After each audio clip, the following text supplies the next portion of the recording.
Saludos a todas, estamos acá en los alrededores del Observatorio de Arecibo.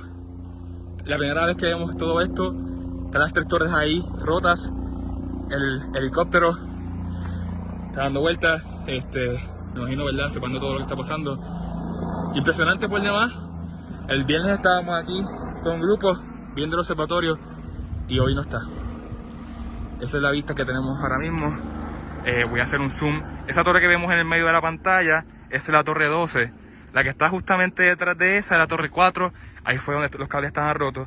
Y la torre de acá, esa es la torre número 8. Como vemos, están picadas las torres. No sobrevivieron el colapso del observatorio, de la plataforma. Así que vamos a estar acá reportando más cosas durante el día. Y gracias por su apoyo. Y nada, manténganse al tanto.